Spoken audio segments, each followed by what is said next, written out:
일단 오늘 말씀드릴 주제는요, 이제 장애인 고용 확대에 대한 부분이랑 그 다음에 뭐 장애인, 비장애인 떠나서 이제 다 노동자잖아요. 이제 노동자들을 위한 노동 법률에 대해서 좀 설명을 드릴게요. 일단 우리나라 장애인 정책 종합 계획은 이제 우리나라 장애인 관련 모든 정책을 포괄하고 있는 거예요. 그래서 모든 장애인 정책이 수립되고 시행되는 건 이 장애인 정책 종합 계획을 통해서 시행이 되고요. 그 법적 근거는 장애인 복지법에 있어요. 장애인 복지법 제10조 2에 보면 보건복지부 장관은 장애인의 권익과 복지 증진을 위하여 관계 중앙행정기관의 장과 협의하여 5년마다 장애인 정책 종합 계획을 수립 시행하여야 한다. 그래서 지금 현재는 제5차 장애인 정책 종합 계획을 시행하고 있고요. 지금 기간은 2018년부터 2022년까지 이렇게 지금 수립해서 시행을 하고 있습니다. 일단 지금 현재 정부의 국정 기조가 이제 내 삶을 책임지는 국가, 모두가 누리는 포용복지국가예요. 이제 이 국정 기조를 바탕으로 이 장애인 정책 종합 계획도 시행이 되고 있고요. 그러다 보니까 이제 특히 이 장애인 정책 종합 계획에서 가장 강조하는 부분이 장애인들의 자립생활, 본인들이 스스로 자립하여 생활할 수 있는 것을 가장 강조하고 있는 거라서요. 자립생활하면 지금 핵심적인 게 아무래도 경제활동이겠죠? 그 장애인들이 국가에 가장 요구하는 그 복지 수요가 압도적인 1순위가 바로 소득보장이에요. 그럼 소득보장은 아무래도 그 경제활동에 직결되어 있을 거고, 경제활동은 곧 고용 문제로 연결이 되겠죠? 그러면 장애인 고용 문제와 장애인 고용 관련된 법률을 저희가 찾아봐야 되겠죠. 자, 가장 중요한 거는 이제 장애인 고용과 관련된 가장 중요한 법률은 이 장애인 고용 촉진 및 직업재활법, 줄여서 장애인 고용법이라 불리는 이 법률이에요. 장애인 고용법에는 지금 핵심 제도인 장애인 의무 고용제도, 장애인 인식 개선 교육, 그 다음에 장애인 의무 고용제도와 관련된 장애인 고용 부담금, 장려금 이렇게 규정을 하고 있어요. 지금 일본이나 독일 등 이제 많은 국가들은 아무래도 이제 경쟁적인 노동 시장에서 이 기업들은 장애인보다는 비장애인을 선택해서 채용을 하겠죠. 이제 그런 일들이 있으니까 의무적으로 국가가 할당을 줘서 기업에서 일정 비율 이상의 장애인을 꼭 고용을 해야만 하는 그런 의무를 부과하는 이제 이른바 커트 시스템, 이제 할당제를 보통 채택을 하고 있는데 우리나라도 똑같이 할당제를 채택을 하고 있어요. 그게 이름이 장애인 의무 고용 제도인 거고, 그 장애인 의무 고용 제도는 장애인 고용법에 명시가 되어 있습니다. 간략하게 먼저 설명드리면, 장애인 의무 고용 제도는 일단 기업에서 이제 일정 비율 이상 장애인 고용을 의무화하는 제도예요. 그래서 공공부문은 상시 근로자의 3.4% 이상을 채용을 해야 되고요. 그리고 민간 부문은 3.1% 이상을 채용을 해야 돼요. 이제 2020년 기준이에요. 그리고 장애인 인식 개선 교육은 이제 법정 교육이죠. 법으로 정해져 있는 교육으로서 이제 기업의 1년에 1회 의무적으로 꼭 시행을 해야 되는 그런 인식 개선 교육이고요. 고용부담금 장려금은 저 장애인 의무 고용제도에서 정해진 이제 기준에 미달하거나 아니면 초과하는 부분에서는 장려금을 주고 미달하는 부분에서는 고용 부담금을 부과를 하고 있어요. 그리고 이 지금 제도에 대해서 좀 더 자세하게 한번 살펴볼까요? 장애인 의무 고용제도. 아까 말씀드린 대로 장애인 의무 고용제도는 장애인 고용법 제28조에 규정되어 있어요. 상시근로자 50인 이상의 사업주는 상시근로자의 일정 비율 이상을 장애인을 의무적으로 고용을 해야 된다는 내용이고요. 아까 말씀드린 대로 공공부문은 3.4% 이상, 민간부문은 3.1% 이상 고용을 해야 됩니다.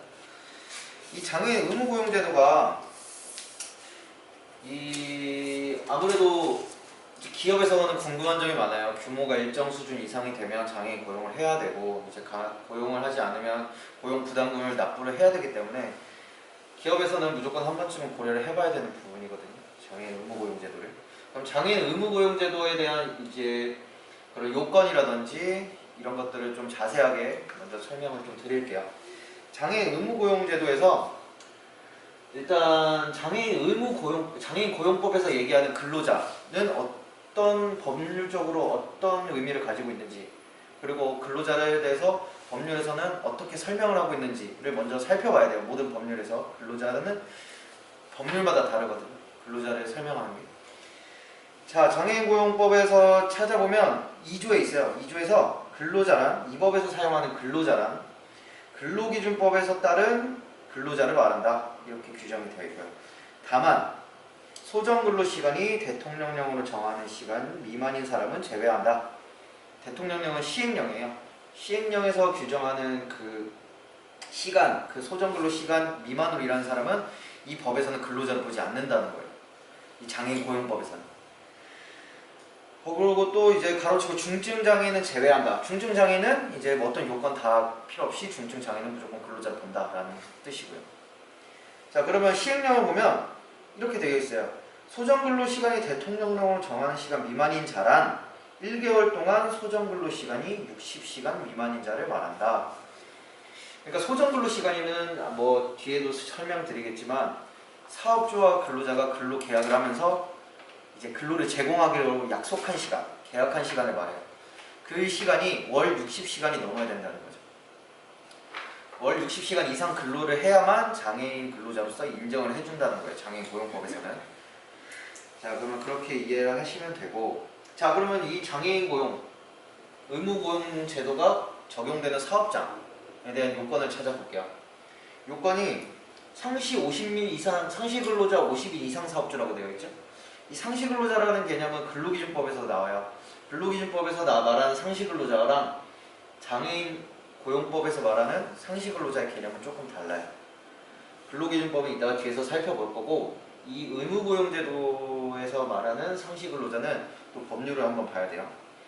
조금 다른데, 이제 장애인고용법 제28조에는 상시 50인 이상의 근로자를 고용한 사업주라고 명시가 되어 있고, 그리고 장애인고용법 시행령 제24조를 보면 그 장애인고용법을 장애인 의무고용제도를 적용할 때 상시 고용하는 근로자의 수는 해당 연도에 매월 16일 이상 고용한 근로자 수의 합계를 해당 연도의 조업 개월수로 나눠 산정한다.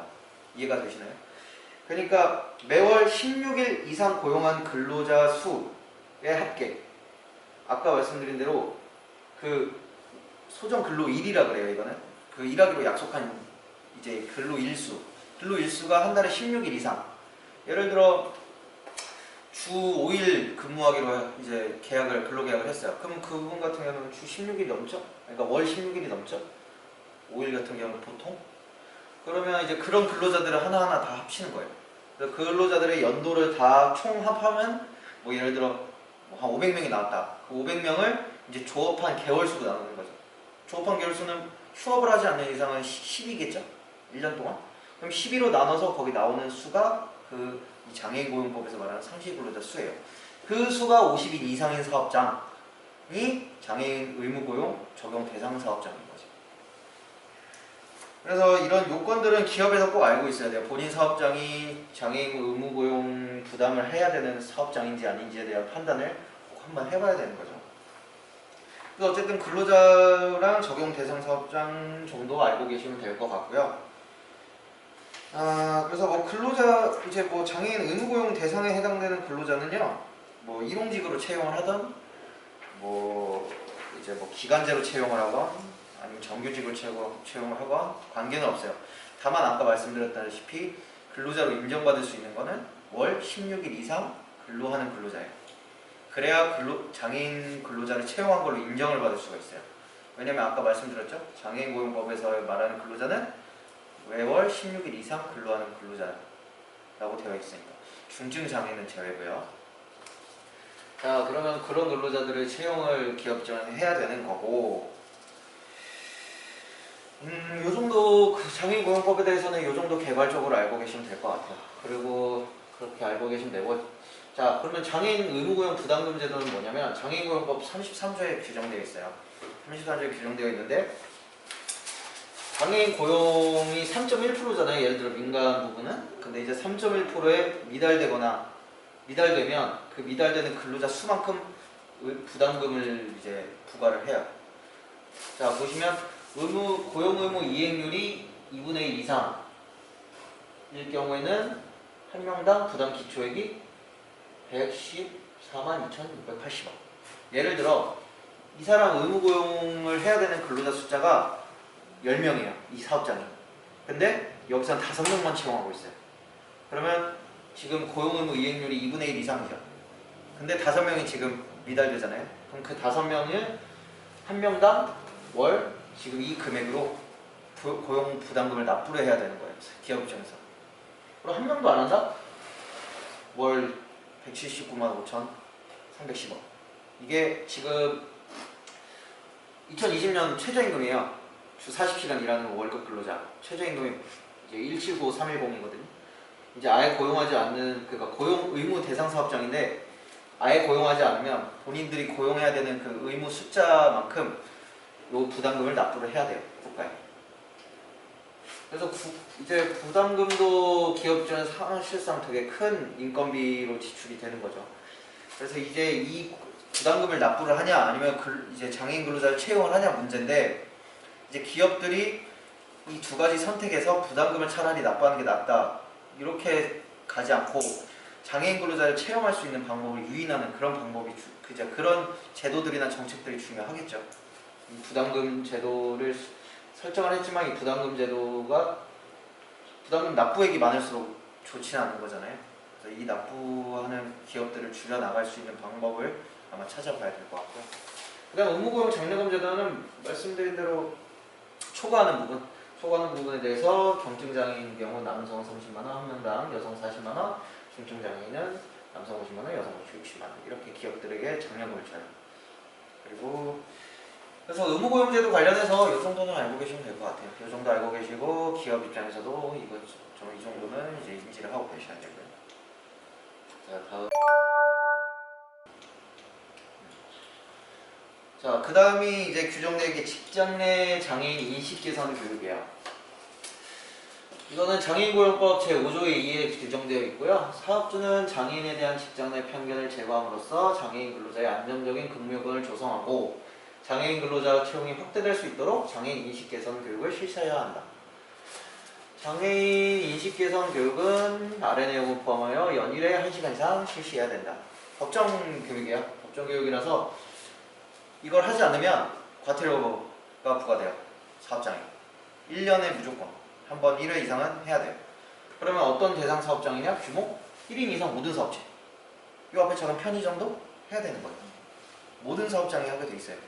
잘들 이제 모르고 계시고 잘 이제 신경을 안 쓰시지만 모든 사업장은 이 장애인 인식 개선 교육은 꼭 해야 된다는 거 말씀드린 거고, 이 꼭 내용들이 필요해요. 이제 장애인 정의 및 장애 유형에 대한 이해, 이거에 대해 그 다음에 직장 내 장애인 인권, 장애인에 대한 차별 금지 및 정당한 편의 제공, 그 다음에 장애인 고용 촉진 및 직업 재활과 관련된 법과제도, 아까 장애인 고용법 관련된 그런 제도들도 이제 제가 아까 설명드린 거랑 이제 더 많은 부분들을 좀 직장 내에서 이제 일하시는 분들한테 인지를 시켜드리고 교육을 시켜서 인식 개선에 좀 도움이 될 수 있도록 해야겠죠.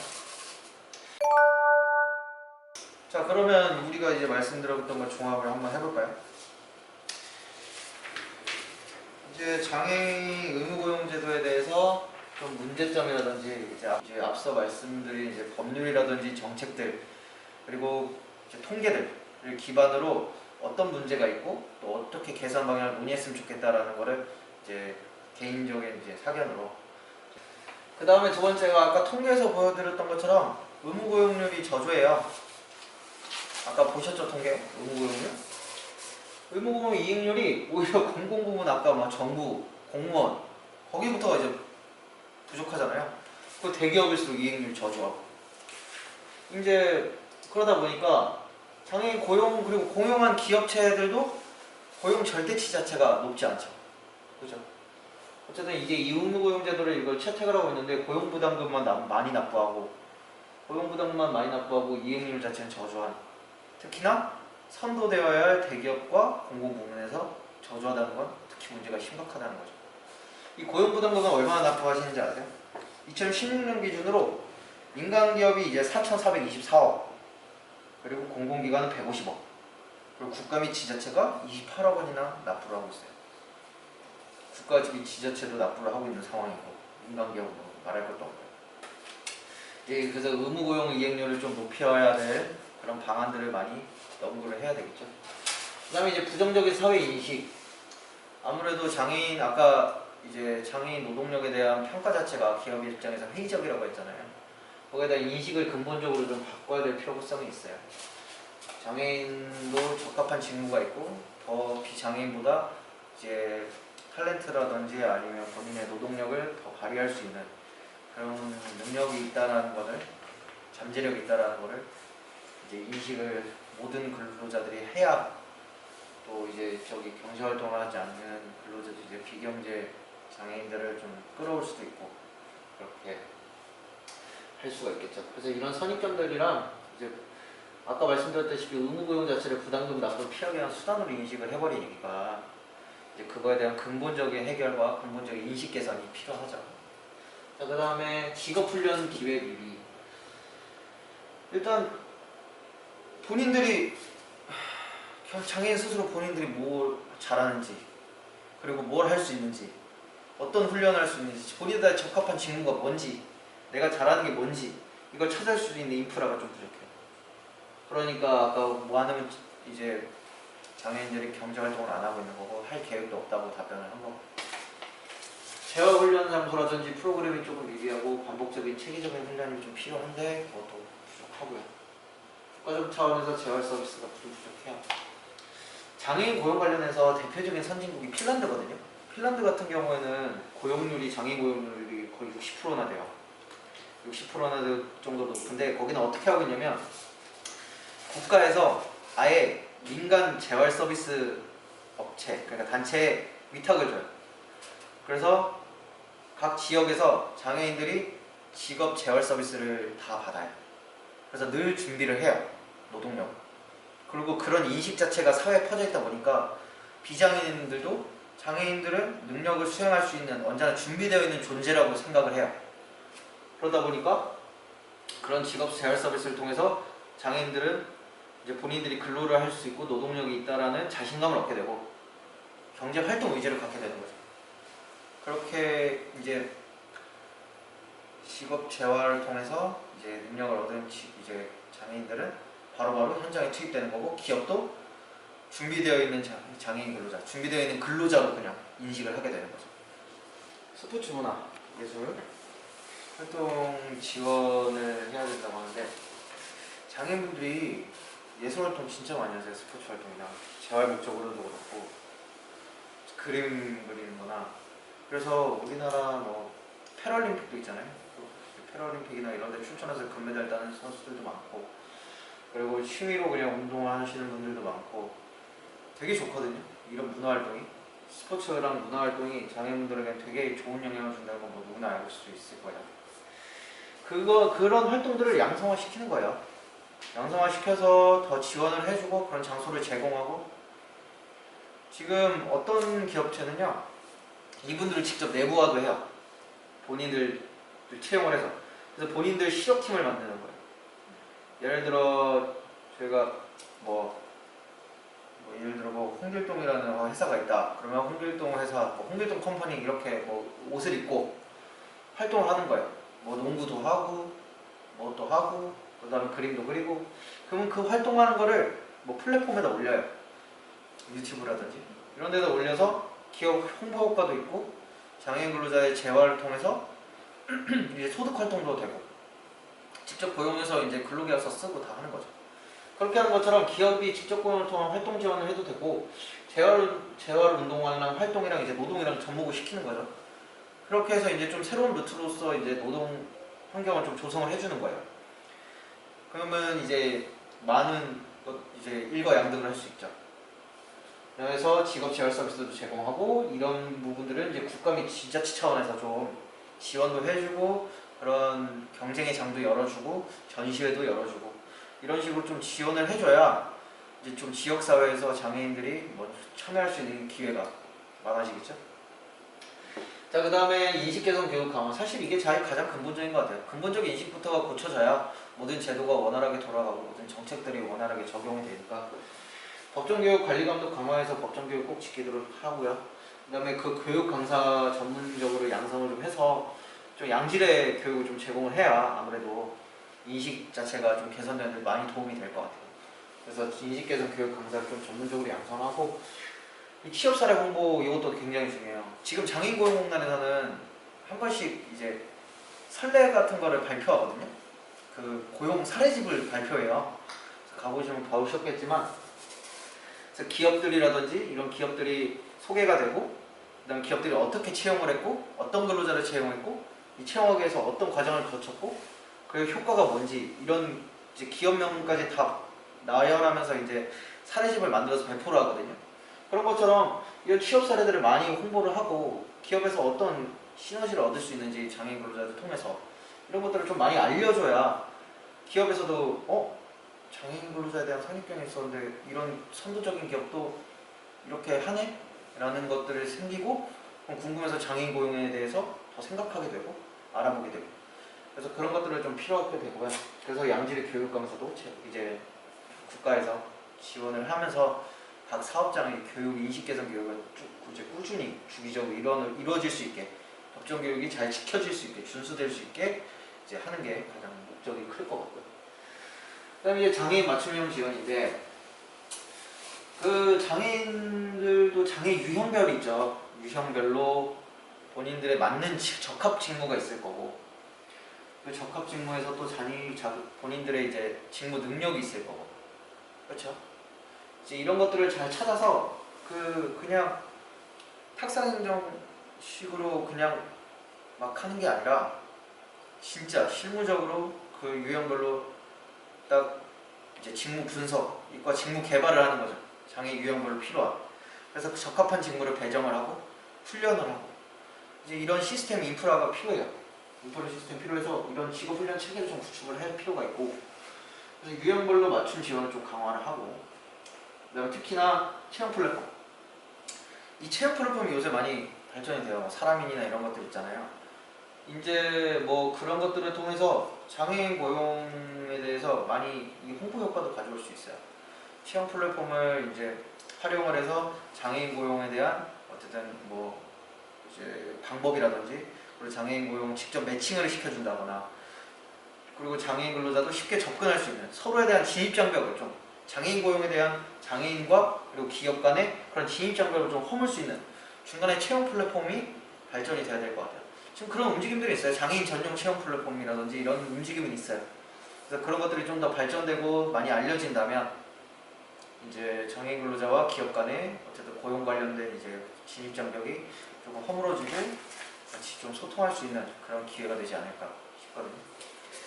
그래서 이런 뭐 조금 추상적인 내용이긴 한데 이런 것들이 계속 좀 사회적으로 논의가 돼야 돼요. 특히 지역 사회적으로 경기도면 경기도, 서울시면 서울시 이렇게 좀 많이 논의가 돼서 특히 그리고 제일 중요한 건 장애인 근로자들의 직접적인 이제 목소리를 듣는다는 거 그게 가장 중요할 것 같고요. 그래서 어쨌든 장애인 의무 고용이 좀 확대되고 고용 자체가 좀 활성화되고 경제 활동을 통해서 장애인 장애인들이 좀 자립 생활을 할 수 있도록 좀 복돋아주는 게 가장 우리의 역할일 것 같죠.